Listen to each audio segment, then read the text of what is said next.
All right, good morning and welcome to Vacancy. And this morning I'm with Evie. Evie, good morning. Good morning. All right, the topic we're going to talk about this morning is the unemployment rate in Nigeria. And this is coming on the back of the controversies surrounding what Mr. President had said when he was asked a question while he traveled, while he was away. A lot of people have been, in fact, the T-shirts now being made. It says Nigerians are not Not lazy. lazy. Nigerian youths Youths are are not not lazy. lazy. Uh, but then it makes us want to ask. So, what are the realities really? What is the unemployment rate? What are the statistics? What's the unemployment rate in Nigeria?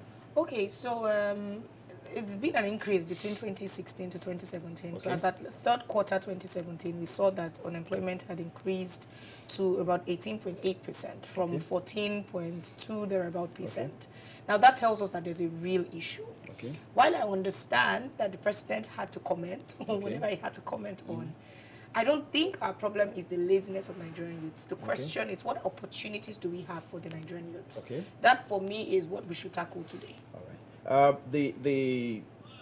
The absence of jobs is initiated because of several problems. One is some people are not qualified.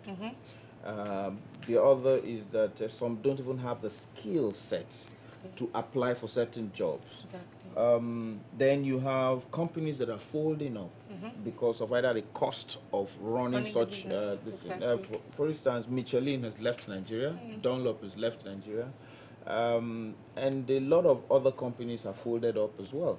And in that same breath, you still find that not many industries are being created. Exactly. And so, what is going to mop up The people, unemployed people. the unemployed people? Exactly. So, so those are some of the ways. So the issues that we're going to talk about today on this show, um, uh, the reality. We'll talk about the problems. We'll talk about the solutions, and would also be looking at uh, what can be done Exactly. immediately, and then Exactly. on the long run.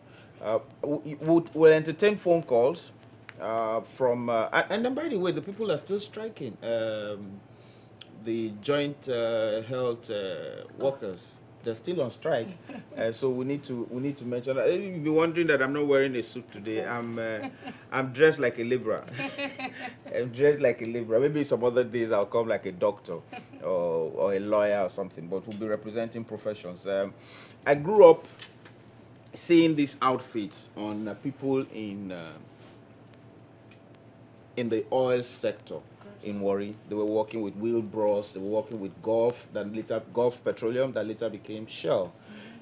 But these days, there's a place in Warri called the McDermott Road. McDermott Road was a center for people who were into engineering, extreme welding, so their pipes, their construction workers who are coming there to buy things. And then that place closed up. It folded up, and not much is going on McDermott Road anymore in Warri. Then Shell, that provided about 50 to 60% of the workforce or the employability in the whole of Warri, left. And with that, the businesses that were coming to Warri Port reduced, Of course. because Warri Port was actually surviving mostly by the work that Shell was bringing to them. And so Shell moved out and relocated to Port Harcourt. We also found out that when that happened, a lot of the allied businesses that were surviving on what Shell had brought to Warri Yeah. all Closed up. started for exactly, they closed up. So it says that when you set up something, it should be. Look, I don't know if my producer can put the graphics on. If we have the graphics, the unemployment rate, so that we can see the unemployment rate.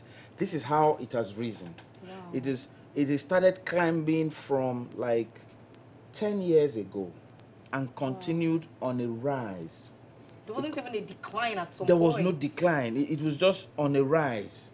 And what it means is that industries are not being set up Of course. to mop up these unemployment rates. And so it looks like we're creating more unemployment. People were being laid off. People were being companies were folding up, and so our companies were downsizing. So somebody who had, look at the cost of maintaining a company. You need to run the diesel, taxes are going up. Taxes have not reduced. Taxes are going up. The cost of salaries and also going up. And so it means that the overhead will increase. So all of these are what we're going to be discussing. And when we come back, we'll be talking about what we need to do to mop up the unemployment rate.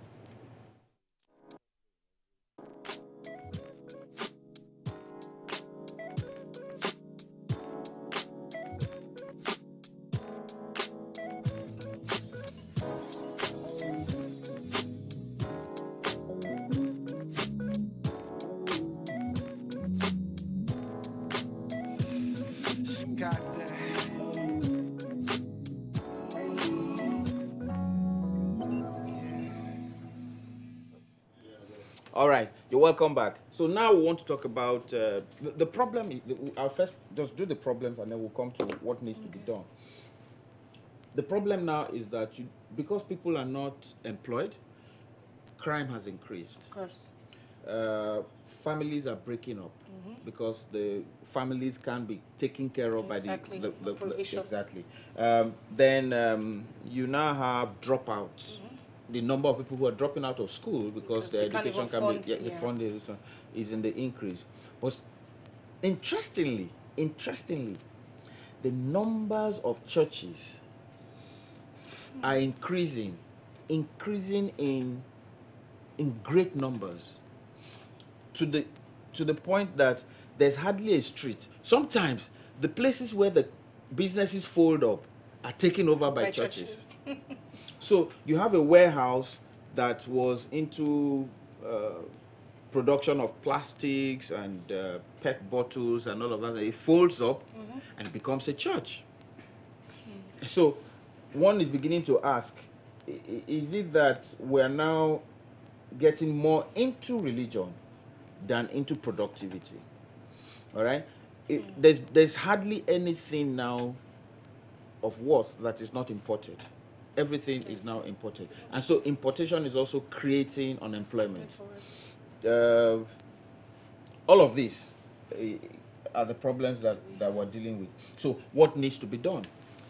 I personally think that there are quite a number of things. So first of all, we need to start developing the infrastructure. We need to start developing industries. If we say that we have about 16 million unemployed people in Nigeria, what is our plan to employ them? It's not enough for us to complain that they're unemployable. Out of the 16.5 million, statistics tell us that 7 million are employable. So those 7 million, where would they work? So the government has to start thinking of what are the opportunities that we can create for jobs for people. Secondly, the Ministry of Education and Ministry of Labor need to start working together. If employers are saying we're willing to employ, but we're not getting qualified people, what's the Ministry of Education doing?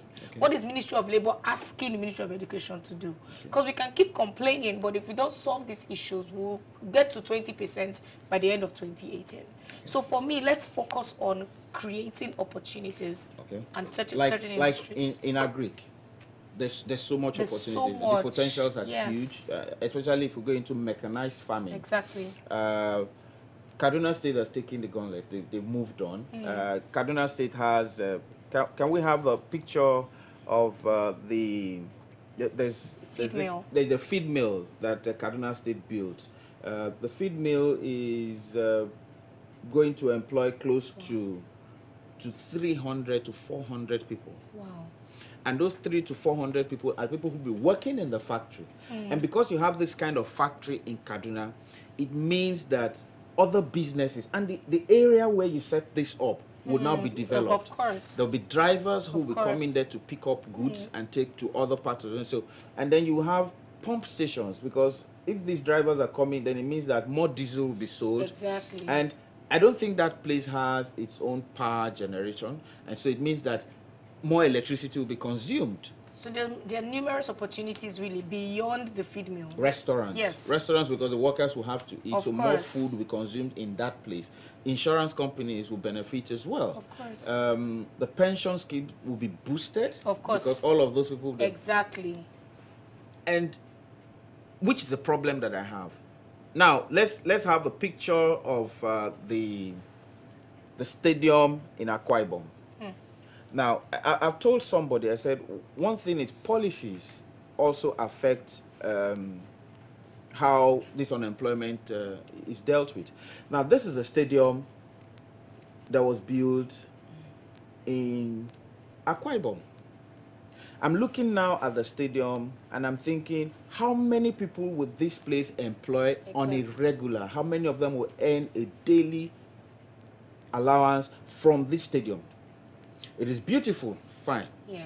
It's something that speaks to if you build this in a country like in the UK, where sports is business. Yes, and drives the economy. Exactly. Yeah. We can say, okay, there's a stadium now like this, and maybe Tottenham is building their new stadium. They can come and take this for like till their stadium is ready. But this kind of stadium that sinks close to maybe like 90 to 80 billion or something. How is this providing jobs? How? Because beyond when they were building it, yes, it's one off. Exactly. So you got people to build it and they disappear. But in maintaining it, how many people will be required? These are the things that we need to be looking into. We need to, for instance, if something is done in Dubai, if they build anything in Dubai, it is something that would employ people and draw people into the place. Unless we have like a Super Eagles match, that is when the stadium like this comes in handy. But even then, the number of people in Akwa Ibom that would want to go to watch a Super Eagles match here would not be like the people that go to watch Premiership. Exactly. It's a 30,000 or so capacity stadium, and built with close to about $48 or $49 million. So it's in the neighborhood of 30 to 35 billion or 90 billion. So this can't create jobs. So which is why I said we needed to mention some things that need to be done. Our rail, our port, Warri Port needs to begin to work at full capacity. The Port Harcourt port needs to be working, Calabar port, and all of this port. Now we're talking about dry ports, where containers can be taken to. It will create jobs. So we need to begin to look at things that can create jobs. Exactly. We need to get our priorities right as a country. Entertainment. Exactly. One show alone can create jobs for over 100 people. Sure. One show. Every weekend there's a concert holding in Nigeria. Okay. Other people, I see a lot of entertainers who want to do much more. They want to own their own studios. They want to own their recording studios. They want to do a lot more. If our infrastructures would enable them to do these things, we'll create jobs for more people. Okay. But as a country, have we gotten our priorities right? Like when we invest in a sports stadium, and then we see that we do not have anything in agriculture. Apart from Kaduna State, which other state has a feed mill? Are they the only ones that want to? Of course. And you have, when you have a feed mill, it means that you can mop up products from all around you. Exactly. So if you set up a factory a cotton factory, it means you boost the business of cotton farmers. All right. This speaks to me because it would develop the place. Like when Dangote set up his company, the area schools will increase because the workers there will have to put their children in schools. The wives will have to go to the market. It means that there'll be hospitals, there'll be restaurants, there'll be clubs, there'll be hotels. So accommodation will increase. I believe that we need to begin to look at what will generate employment than what will make political statements. Exactly. That is so than what will make political statement. And that's our position here. This program is about vacancy, and we're talking about how jobs can be created. We believe that entertainment is big, and the more you invest in entertainment, a lot more people will be employed in entertainment. But we also believe that such dying sectors of the economy should be woken up. For instance, rubber plantations, palm oil. We're exporting palm oil, cocoa. We have Nestle, we have Bonvita, Cadbury. All of these people, the more businesses they get involved in, the better for the country. Exactly. So we need to find how policies would help these people. We'll be back after this break.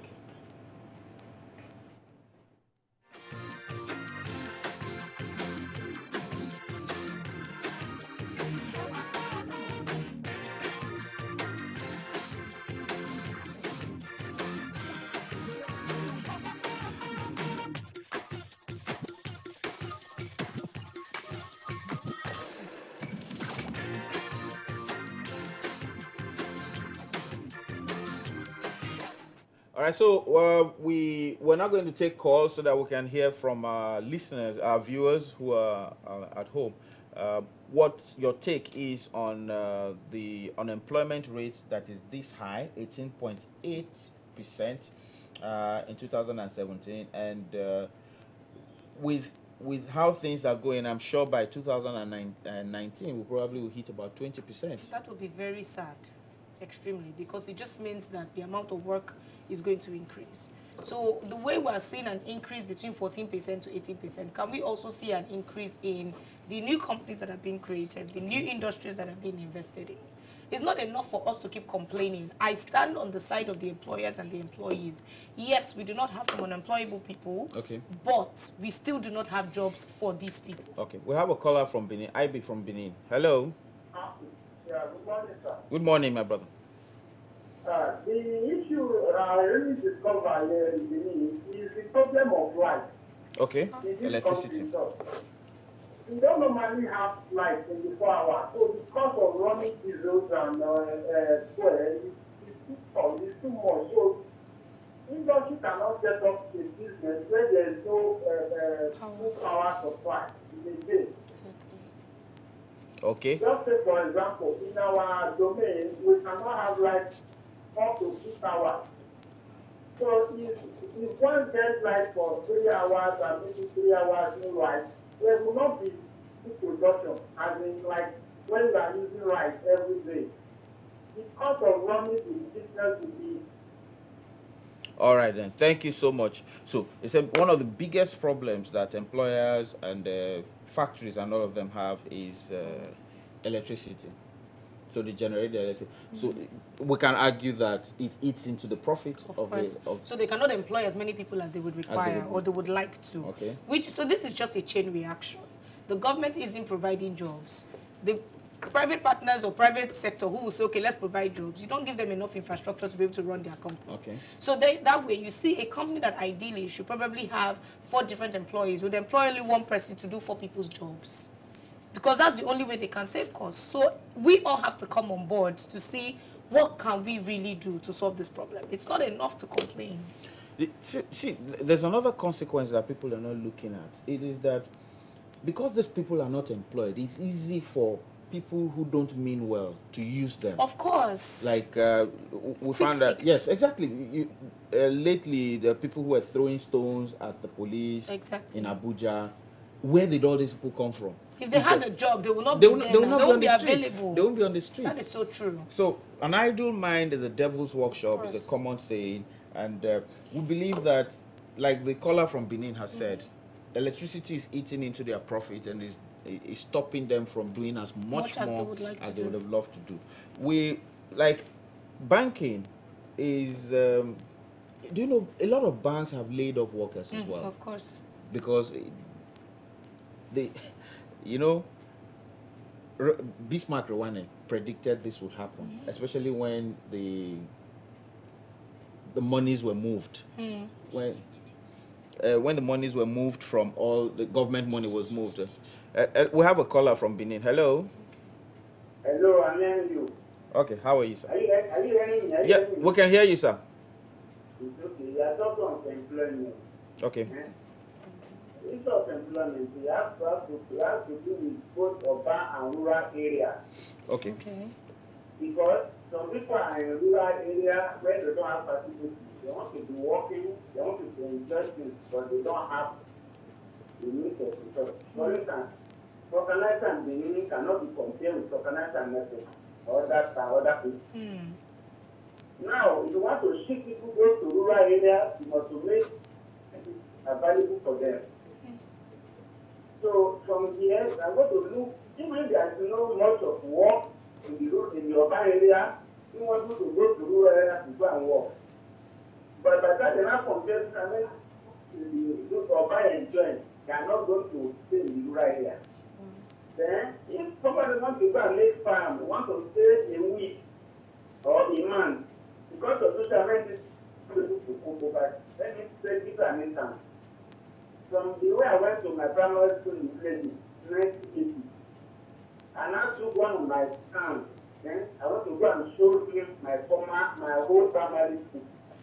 When I reached there, Ken will not allow me to show my children from my primary school. I cannot show the world I see your daddy primary school like that. And they have become worse. I cannot in fact, I take that one as one of the top of the man. I think it's very bad.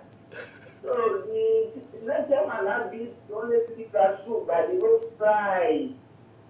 No, it's not so. When I was in that school, I know the way every student was so about. So please, sir, from here, look please in this country. So please, sir, thanks for your kindness. All right, then. Thank you so much. Okay. He has raised a very core point that when you want to draw people into the rural areas, you need to provide like hospitals, markets, schools, recreation centers, and then telecommunications, communication, and then you know, radio, television help in providing entertainment in those places so that people don't feel like they've been cut out from reality and from a civilization. That will also provide jobs. It will provide jobs. It will provide jobs in those places, and people can then migrate into those places, because the reason people actually leave the rural areas is so that they can nothing is happening exactly so they can benefit from all of this. You need to take it to them. All right. There's also a sector that needs to be developed, and it's fashion. Yes, I agree. But you know, when I speak to fashion designers, they also tell me the same issues. Okay. If there's no lights, my overhead cost is killing me. Okay. I would really like to employ as many tailors as possible, but how would I pay them? Okay. The other alternative is for them to increase the cost that they charge, and then nobody will come and buy them. So we're back to square one. Well, so we've been talking on unemployment rate in Nigeria, the realities, what the problems really are, and what needs to be done. We have concluded here that, and then our caller from Benin also did add, that if we want to develop, if we want to create employment, we should begin to create, establish the like hospitals, markets, schools, and recreational centers, because it says that a vulcanizer in the village, it's not different from the one in town, but his children need to go to schools. And then if the educational system in the village is poor, you would not want to take your children through that kind of school. He mentioned that he took his son and wanted to show the son his school. He was embarrassed. But he was embarrassed and he didn't just do it. And then electricity is important in providing these jobs. Our policymakers should begin to look at the effects and the economic effect of the policies that they make. If you're building a stadium, we need to know how many people it would employ. If it's not, then it's not priority. We only want job creation. Job creation is what we need to begin to look into creating jobs for people. And it's when these people get, and then the quality of workers needs to increase, because the schools also, you can't have lecturers who are trying to sleep with students for marks. Because that would mean that you'll be passing people who did not qualify. Who didn't study. There's no need now. Why should I put in the effort? So they come out into the labor market, go for interviews, they don't pass through, and they remain unemployed. So we don't want to be creating problems for HR experts like EVA. We've had enough, I beg you. All right. So that's our show for today.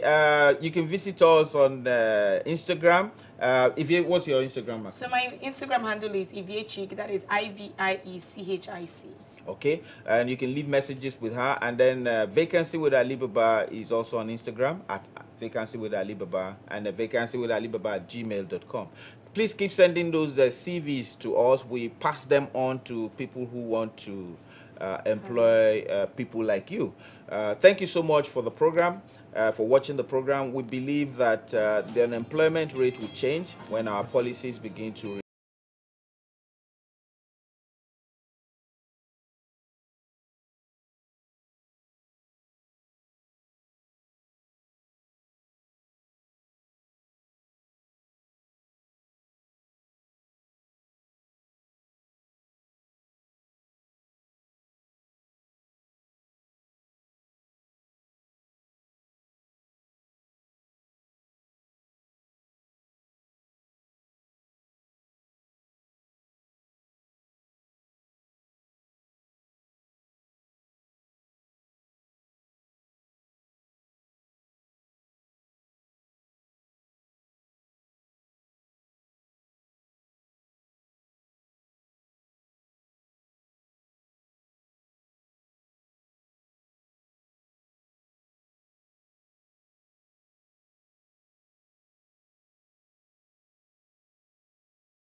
Classico, I tell you, my 3 points is clear.